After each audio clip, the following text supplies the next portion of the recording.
I used to think the worst thing you could inherit from your parents was their bad eyesight or their anxiety. Turns out you can inherit a lie so big it rewrites your entire childhood. The DNA test came in a white envelope. Clinical, innocent, just an ancestry curiosity I bought on Black Friday. But when I opened those results on a Tuesday morning, coffee going cold in my hand, I realized the man I'd been waving to across the street for 23 years.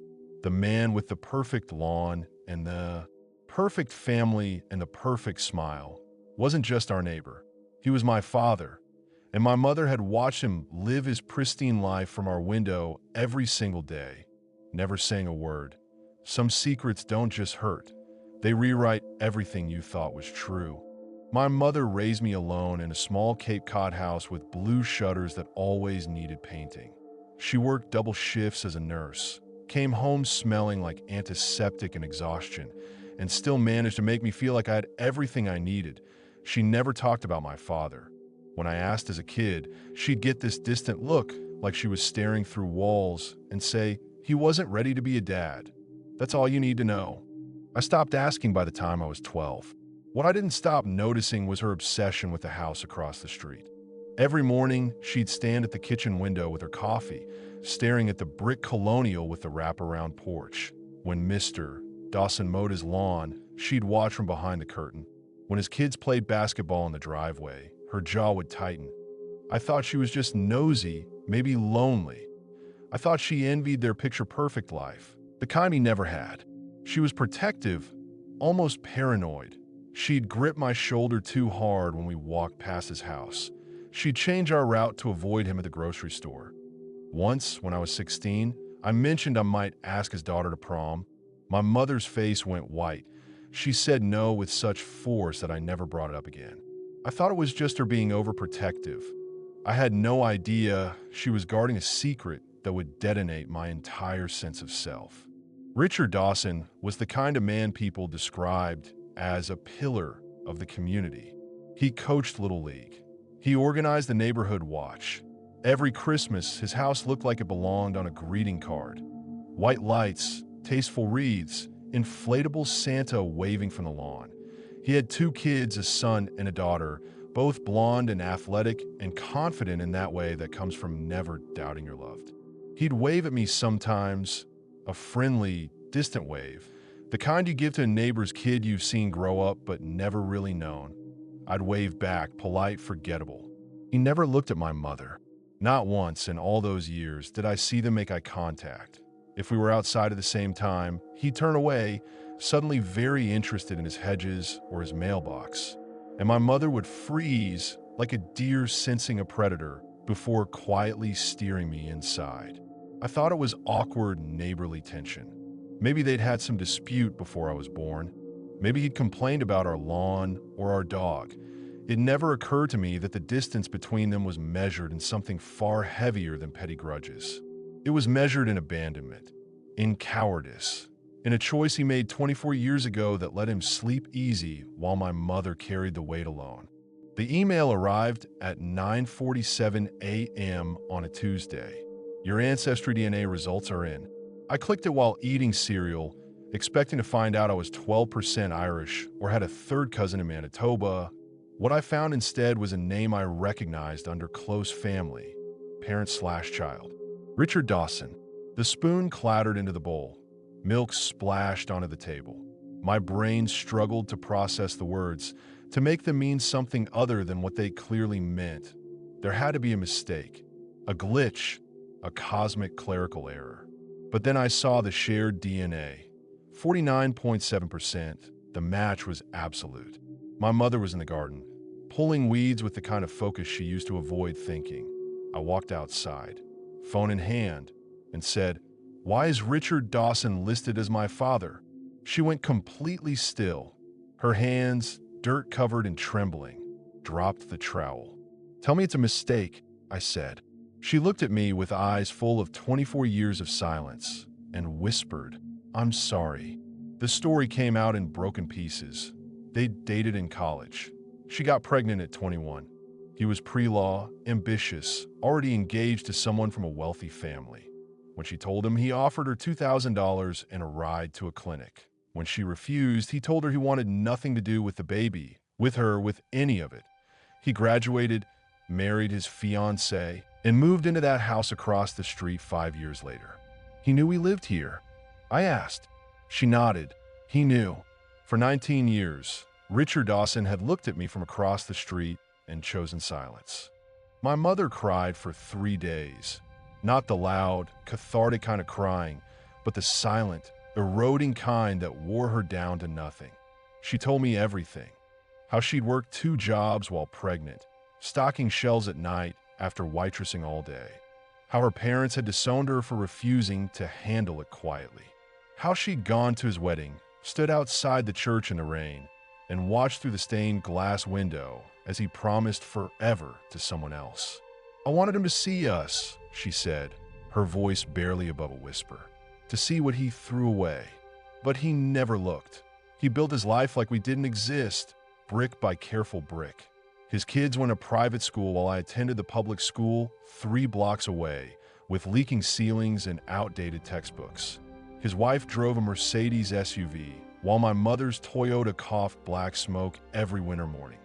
They vacationed in the Hamptons, their smiling photos appearing in the local society pages, while we spent summers in our backyard with an inflatable pool from Walmart.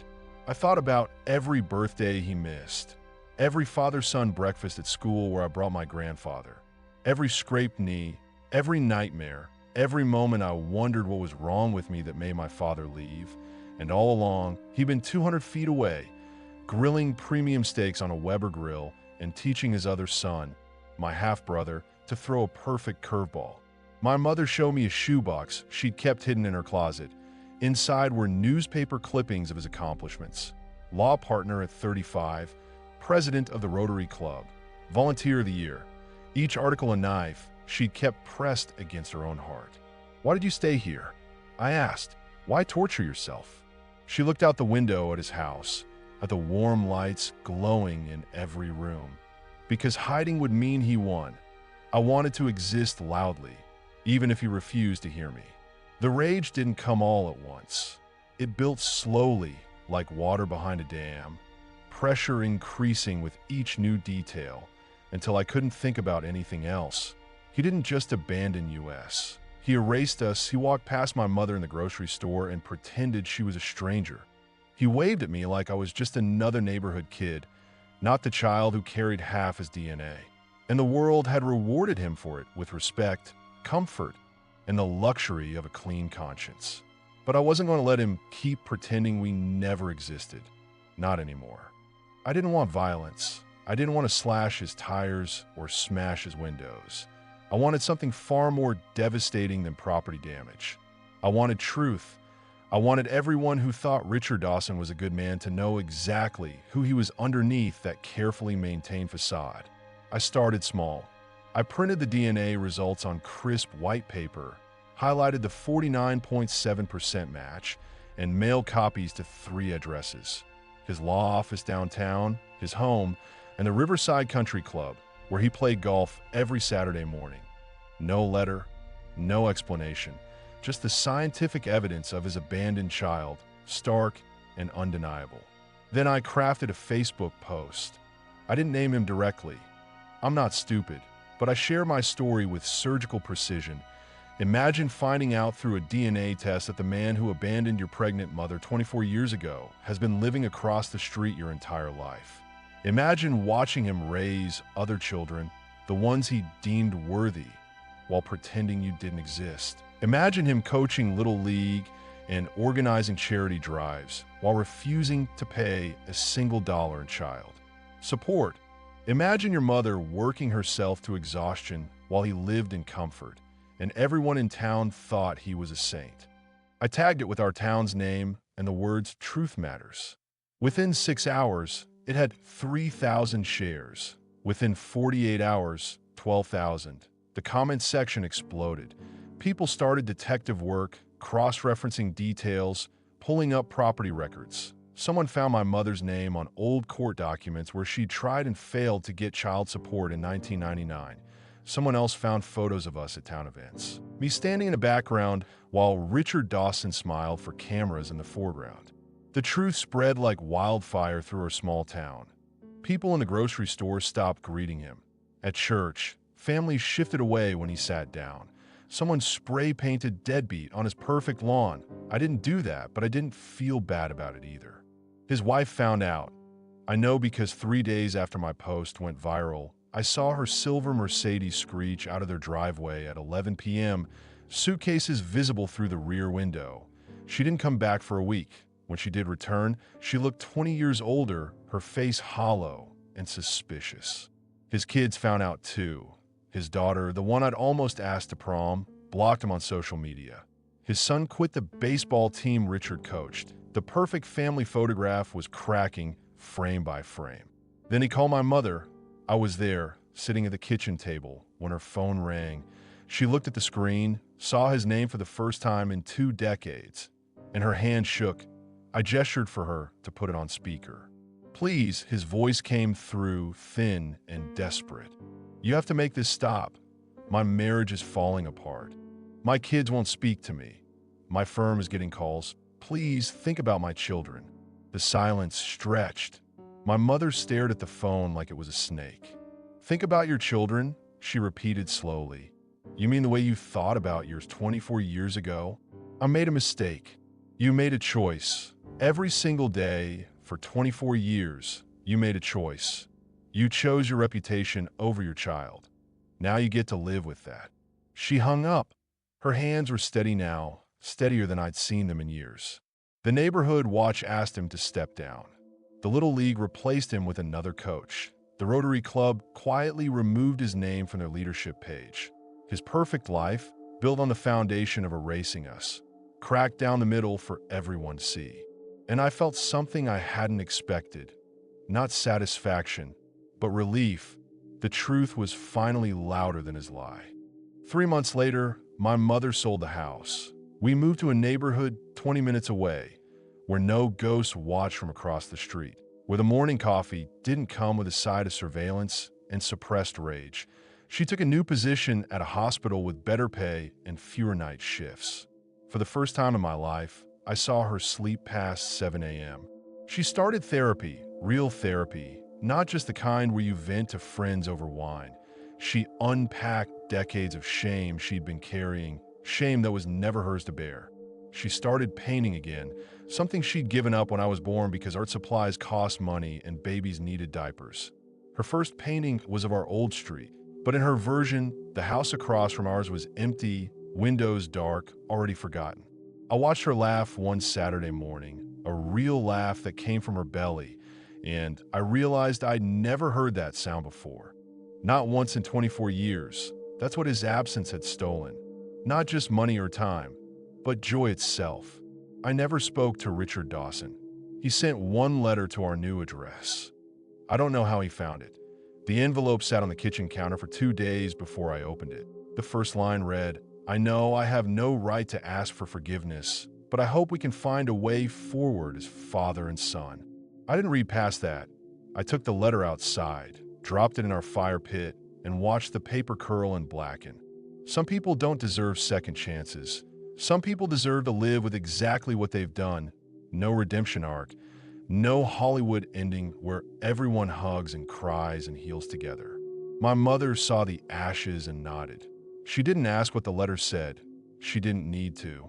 I think about him sometimes in idle moments. I wonder if he stands at his window, now the way my mother used to, haunted by the ghost of a choice he can't undo. I wonder if his wife ever truly forgave him, or if she just stayed for the same reason people stay in houses with foundation cracks. Too expensive to leave. I wonder if his kids look at him differently now, if they question every piece of advice he ever gave them about honor and responsibility. I hope he does stand at that window. I hope every time he sees a young man my age, at the gas station, at a restaurant, walking down the street, he wonders if that could have been us if he'd just been brave, if he'd just chosen love over convenience. As for me, I don't carry his name. I carry my mother's maiden name, the one she reclaimed after years of living in the shadow of his rejection. And I carry the knowledge that blood doesn't make you family. Showing up does. Being there for the hard parts, the unglamorous parts, the 3 a.m. fevers and the failed tests and the heartbreaks. That's what makes you a parent. And he never did any of it. I'm at peace now. Not because I destroyed him. Not really. I just removed the mask he'd been wearing. Not because I got revenge in some satisfying movie-ending way, but because I stopped letting his absence define me. I stopped measuring my worth by the fact that he looked at me and chose nothing. My mother and I are building something new now, something untainted by a shadow. She's dating someone, a kind man who teaches high school and doesn't flinch from her past. I'm finishing my degree, thinking about grad school, making plans that have nothing to do with the man who contributed DNA and nothing else. And across the street from our old house, there's a new family moving in. I drove past last week and saw the moving truck. A young couple with a toddler, unloading boxes and laughing. I hope they never learn the secrets those walls witnessed. I hope they just see a house with blue shutters that need painting, nothing more. Because we're finally free of it, free of him, free of the weight of a secret that was never ours to carry.